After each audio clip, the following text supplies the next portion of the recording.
Hey everyone, it's Leo, and today I want to talk about why rock radio is killing modern rock.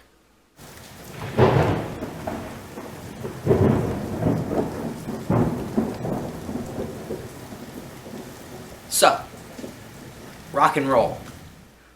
Millions and millions of people love rock and roll. Me too. Just like those millions of people out there. But I've come to the realization that I can't listen to rock radio. I mean, I can, but for very little. I find myself plugging my phone into my car or listening to talk radio like sports radio because after a while you get really sick of rock radio. And I have a bunch of reasons why rock radio is killing rock and roll. Now, this is from my area of the country, the tri-state area on the eastern coast. So I don't know how rock stations are in other states around the country, but this is from what I hear. And I mean, New York is a plethora of everything. It's America basically. But that's the perspective I'm coming from. So the New York, the New Jersey, Pennsylvania area, the Connecticut area, places like that, Delaware, Maryland, you know what I mean. The eastern coast. So, first things first, it's rare you ever hear a new band. Now, this is true not only of classic rock radio, because classic rock radio is kind of like its own thing. It knows what it is. It's for old timers, is what it is. But here, I'm going to use an example of 101 or 105.5 DHA. They're the big rock station in New Jersey. They're based out of New Jersey. And there's usually rarely a new band that they play. And it's pretty sad because if they're not going to play any new bands and they're not going to keep up with rock and roll, they might as well just merge with Q1043, which is the classic rock station. So, it's rare you ever hear a new band. They're always constantly reminiscing about the old days. What I mean by this is like the hosts. When a couple songs play, they're like, "Ah, man, I remember back in 1983 when I saw Def Leppard and blah, blah, blah, blah, blah." And it's like, yeah, that's cool, but why aren't we talking about, hey, I remember last year in 2019 when I saw a band like Code Orange or a band, like that, someone who's modern and, pretty relevant. Code Orange is actually a pretty relevant band now. So they always talk about the old days, and it just gets on my freaking nerves. I get it. It's good to have memories. I love having memories. But I don't need to hear after every couple songs how you miss that it was the 80s or the 70s or even the 90s. But, let's move forward. I know we can't watch any go to any concerts right now, but we can at least think back 5 years to when we saw a newer band, or even a newer band opening for an older band, something to that extent, because it's stale. Number 3, they play the same songs over and over again. And this is why people that I know are like, "Man, how do you not like Queen or Led Zeppelin or any other band like that?" It's because I hear the same 3 songs on the radio all the time, and I've heard them since I was a child, and that doesn't make me interested in the rest of their albums. How many times are you going to hear "We Will Rock You"? This probably sounds familiar. "We Will Rock You," followed by "We Are the Champions," in that order, and then usually another Queen song, like "Another One Bites the Dust." You're going to hear those 3 songs over and over again, back to back to back. And after a while, you're like, wow, this is what Queen sounds like. Why would I even bother listening to another Queen album? I'm just going to go buy the Greatest Hits album, because that's all I've heard my entire life. It's not an attack on Queen, but people are confused why I don't really like Queen that much. And I feel like a lot of people, especially my age, they either like Queen because they actually grew up on it, they grew up with deep cuts and all Queen albums, or they're younger than I am, or the same age, and they saw Bohemian Rhapsody, the movie, for the first time, and now they're the biggest Queen fan in the world because they know the movie and the song Bohemian Rhapsody, and maybe a few others. So, the next thing, they always give out tickets to see old bands. Now, this is, like I said, I don't know if other radio stations do this in other parts of the country, but they do it here in New Jersey. They always give out tickets to see these old bands that are good. Obviously, they're good. They've been around this long, but why aren't we giving tickets out to see newer acts? We want to keep rock and roll alive, right? You keep complaining like, hey, yo, I don't understand why rock isn't the way it is. Or you say something like, oh man, rock isn't what it used to be. Well, it evolved over time.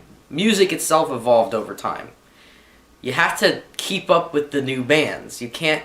It's nice to have what you already have, but it's nice to get something new too.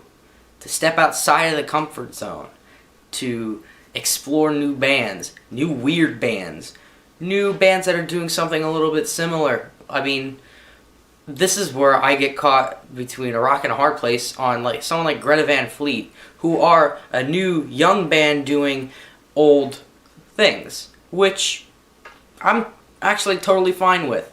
I call them Greta Van Zeppelin once in a while, but it's a joke. It's not meant to be like, oh, you really think that they are ripping off Led Zeppelin? And in a sense they are, but at least it's fresh, they're new faces, and they're pretty large at this point.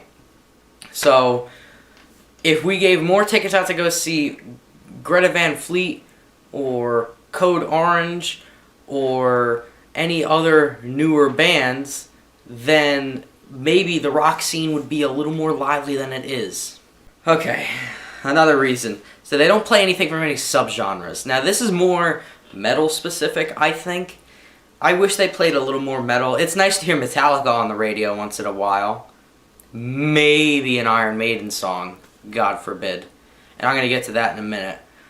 But it would be nice to hear, maybe it doesn't have to be extreme metal, but it'd be nice to hear, some harder bands. It'd be nice to hear maybe a shorter Dream Theater song, or like a metalcore song like a Killswitch Engage or August Burns Red, because these are pretty large bands within that scene, in the metalcore scene. These are bigger bands.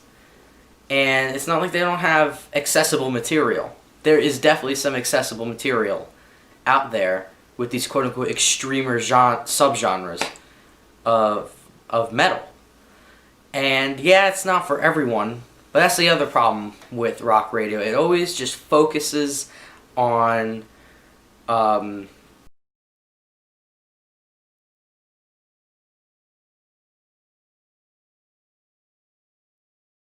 Before we go any further, I just want to give a huge, and I mean a huge, thank you to Hero Soap Company. Now, most of you probably like staying clean, right? You don't want to go smelling nasty. But do you also want dry skin and unhealthy chemicals running through your body? I didn't think so. And that is where you get saved by the Hero Soap Company. All the products that are offered by Hero Soap Company are all natural, with no chemicals, no dyes, or any strong fragrances. There are no parabens, which is a great thing considering that some of these chemicals can cause some male reproductive problems. And you don't want that to happen. The soap is made from goat's milk, essential oils, and natural colorants. Everything that is good for your body to keep it healthy and silky smooth. If you buy from Hero Soap Company, you're not only helping your skin, but you're helping a veteran.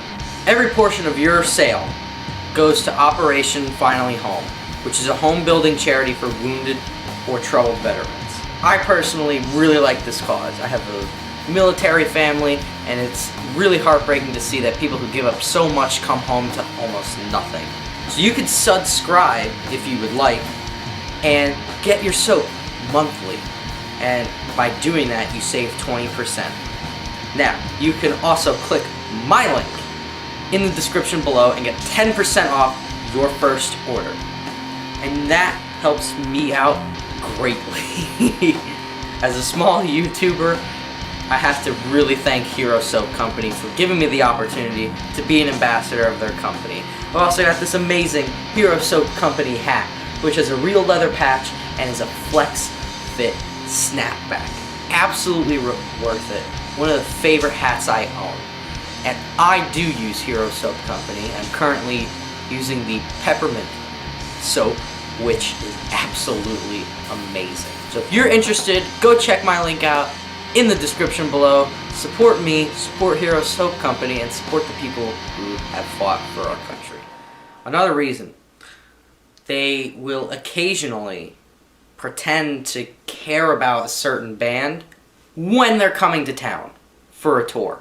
And this is a perfect example, and I'm coming back to Iron Maiden, because my uncle, who took me to my first Iron Maiden show last summer, was telling me he lives in Virginia. He's like, I'm sick of when the radio plays a Maiden song and calls themselves Iron Maiden Radio, or your #1 spot for Iron Maiden Radio, when they come to town. And what do they play? They play their, just a few good hits. Or not, no, I shouldn't say that. They play their best songs, or their most accessible songs.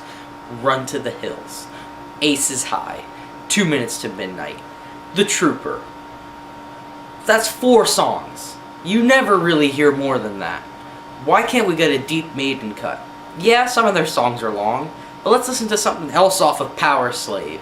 Let's hear something off the self-titled album. Let's hear something off the Killers album. Let's hear something off the Number of the Beast that isn't Run to the Hills. Like, Maiden has such a large catalog. You could play a song a day for a year and still have plenty of songs to get through. I don't understand why they pretend to do that. This next point kind of ties in with my first point, that they don't really acknowledge new bands. And what I mean by this is it's almost like a new band. I don't need to hear that. Why would I play a new band? We got we have the old stuff, and we don't need that. That's new. Who's gonna want to listen to that? Who cares about that? And that's the problem. And this is a big problem with the mentality of a lot of older rock fans, and even some younger ones, and the radio stations, the news sites, the YouTube channels.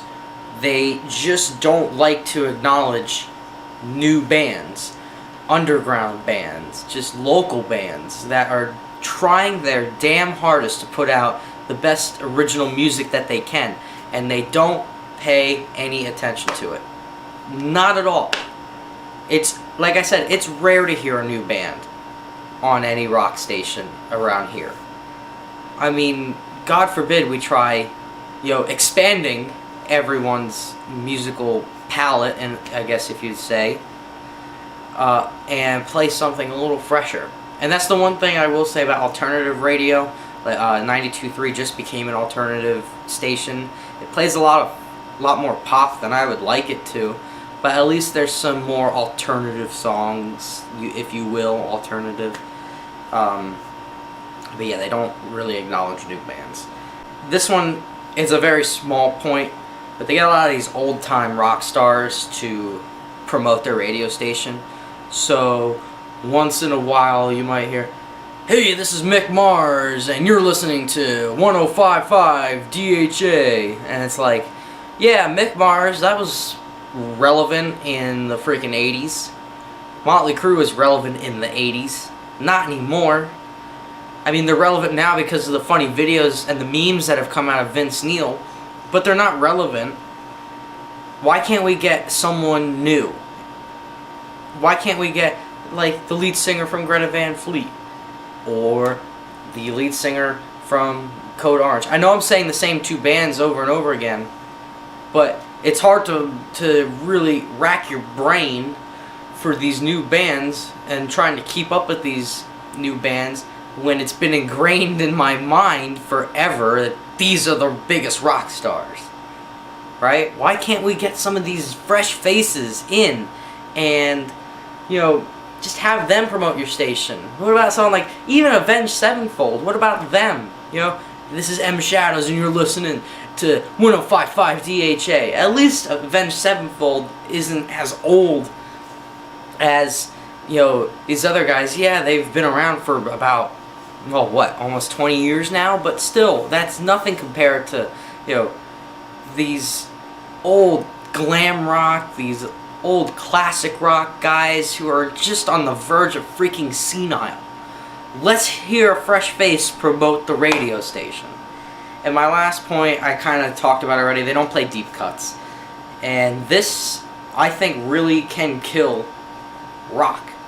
If we're listening to the same 3 songs over and over and over and over again, why would we care about what else is coming out? We as musicians nowadays, it's the single, it's the era of the single. Singles are very much what people do. And I'm not saying people like quit on the album. I mean, a lot of musicians do put out albums. Remember those? Albums. Where you had at minimum 8 tracks. You know, why only play one of those tracks? Let's do our best to play all 8. Right? Instead of, oh, this is the upcoming single from the new album. We listen to the single 50 times. And we don't hear anything else from the new album. Like, how is this progressing rock? How is this keeping rock fresh and lively? It doesn't have to be popular. Right? Rock was not always the most popular genre. And that is why radio rock stations are killing rock. And why I think rock is not prevalent anymore. This is my opinion. Please let me know your opinion in the comments. Please like this video, share it so that other old people can see it as well, and try to understand why rock is dying, even though they say, oh, it's still alive, man. I'm trying to be a little more forward thinking. I'm not saying I'm the leader of forward thinking, but I do my best to think a little more forward. And I do catch myself sometimes thinking, oh man, it ain't what it used to be. And that, honestly, it hurts. So, let me know what you think in the comments below. Like the video, subscribe to my channel, share the video, tune in for my next video. Thank you. I'm Leo. Have a good day.